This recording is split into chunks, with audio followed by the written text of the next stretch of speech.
Hi, I'm Taryn Morris. I am the founder of Raise the Bar, and this is the Behind the Business with Mentor.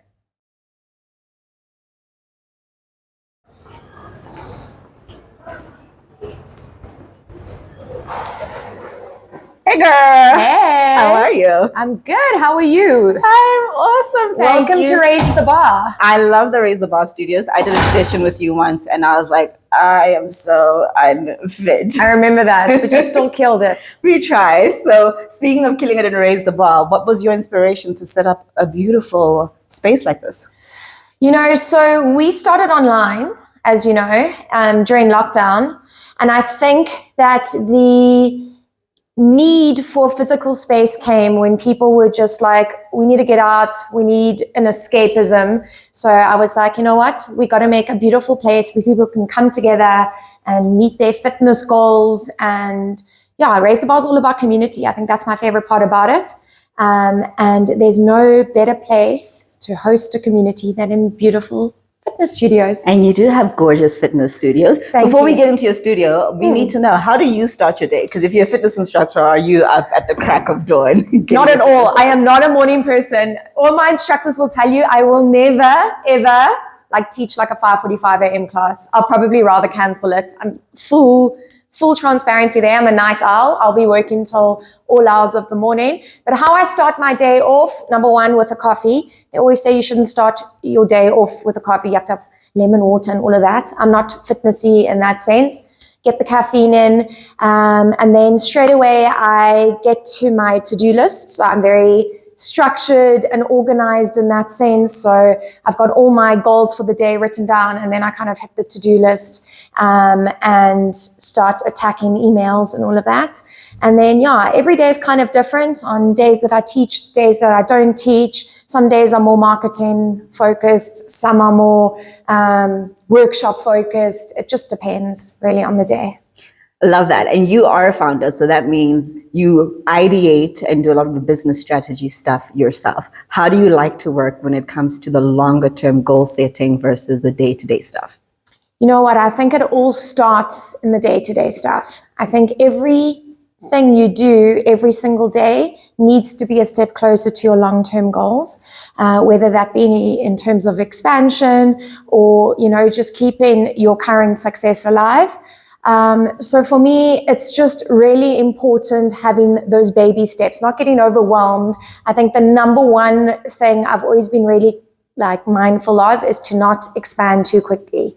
So I've got my goals in terms of where I want to open studios and what I want to do with the Activewear line, but I'm like, baby steps. When the time is right, it will all happen. Baby steps indeed. Speaking of beautiful studios, what do you look for when you're setting up a studio space? Locations, number one. I want it to be convenient and safe for my Raise the Bar members. So I would say that. Also, I'm huge on energy. So I can walk into a space and I can tell straight away, if it's got a good energy and a good feel. So those are probably, the two things: location, energy, convenience. Another thing about location and energy is you shifted from Cape Town to Joburg. Tell us about that transition. Has it been easy for you to set up a business in a completely new city? You know what? Yes, because I think Joburg is so business driven. It is got an energy like no other city. Being Cape Townian, I know so many people are going to be like, what do you mean? How did you manage to do the move from Cape Town to Joburg? Everyone does it in reverse. And I feel like I'm a Joburg girl at heart. I've got that hustle in me, which I feel like it's less common in Cape Townians. I'm going to say Cape Townians don't have it. So for me, it was easy. I kind of feel very at home here. I love that peak hour traffic isn't at 3 p.m. In Cape Town, peak hour traffic is 3 p.m. Yeah, people work. Even when it's dark, when the sun goes down, people are working. People are on the mission. Yes. What do you do to unwind? What I do to unwind? Probably just watch reality TV. It's the only time I can really switch off. If I watch a series that I'm too involved in, I actually can't switch off. I also love just having a hot bath. That's the only time I don't have my phone on me. I don't have anything, and that's my real time out. Cool. One of the things that you also have extended in your business is your collection. Tell us a little bit more around your merchandise and the complete offering on that. So the Raise the Bar Activewear collection actually started because when I was teaching classes solely online during lockdown, everyone would ask me what I was wearing. And at the time, I was wearing a lot of Lululemon and those like really luxurious, amazing overseas brands. And I was like, this is so crazy. People are loving what I'm wearing and I'm promoting someone else's brand. And I wanted a brand that was easily like accessible in South Africa, that wasn't too expensive. So it's got the exact same quality that these amazing overseas brands have. It is easily accessible in terms of you can get it in the studio, you can get it online, and the fit is like no other. It makes you feel confident. It's built for movement, just like a Raise the Bar activewear set should be. So this is actually our nice and easy set. This is the best seller. As soon as I restock these, they're like fly out. Yeah, it is great. I have one of those. There we go. That's my goal. But just the fabrics and everything are just something that I really pride myself on. I love how you're very agile as an entrepreneur. So one of the things that you've been able to do is shift between different businesses. So starting out in property and then dress hire and now this. What have you found to be instrumental in deciding what you want to pursue and how to set up different kinds of businesses? I've always gone for what I'm passionate about, and it's kind of like evolved with me in terms of business.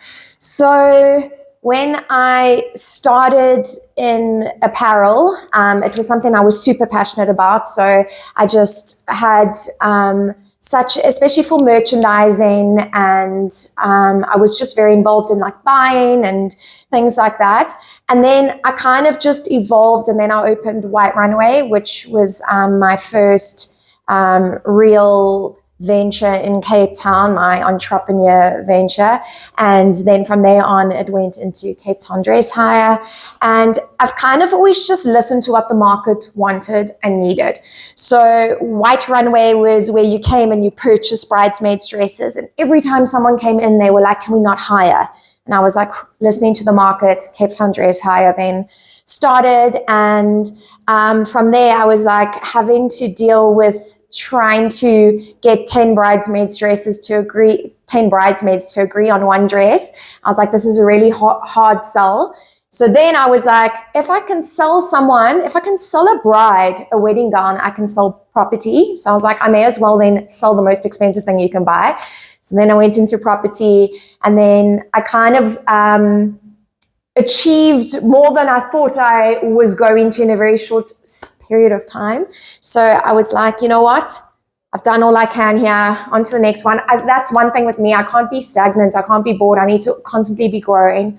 And then fitness found me naturally. I've just always had a passion for movement and being healthy. Even in South Africa, I remember I used to do Absolutely. in the parking lot. I was the one like, the girl, let's do lunges in I'm like lunges and after dinner, just so we can stay fit and healthy. Yeah, and you are really good at that. I'm thinking about people who want to pursue their passion but are just like, I'm scared to start. What's the one thing that gets you going when an idea pops into your mind and then you're setting up the business Monday morning? I just do it straight away. Like, why wait? Like, the world doesn't wait for anyone. You just got to do it. I think that when I first launched Raise the Bar and I came up with the idea, the business was registered by the end of the week. You get so many people that are like, I really want to start something, or I really want to do this. The truth is if you were that passionate about it and you believed in it that much, you would just do it. So start now. Like, if you're watching this and you're thinking of starting a business, do it right now. Start that business plan, get it going. Start now, get it done. Yeah. What's the one thing that would make people really surprised to know that one day Taryn could run a business that does? I would love to have my own podcast. I don't know if people would be surprised about that, because I do Tea Time with Taryn on my Instagram, but it is something that I would love to do. That's something like separate to bar that I just feel like I'd be really passionate about. Yeah, and I think tea time is good. So Tea time. We want to have a whole tea time hour with Taryn. For people who want to come through and join RTB, where can people find you? So you can find us online. We bring the bar to you. So if you head to our website, which is raisethebar.co.za, you'll see our very user-friendly online platform. We've then got 2 studios in Joburg. This is our Ilovo branch, which is in the Courtyard Centre, which is in Rudd Road in Ilovo. And then we've got our Sandton branch, which is in Gold's Gym in Morningside, Sandton. So online and in studio. Fantastic. And as we wrap up, I want to know, what is your one mentor superpower? So that thing in your back pocket that helps you get things done. It's probably just like my go-getter mindset. Like, it's just like failure is not an option. I look at as failure as redirection. So I'm like, cool, it wasn't meant to work that way. It's meant to work that way. So I think it's a mindset. I think my mindset's probably my superpower. It absolutely is. Thank you so much for letting us spend time with you. And I'm going to jet before you make me do a squat. Lovely to have you. We'll raise the bar with you soon. Thank you.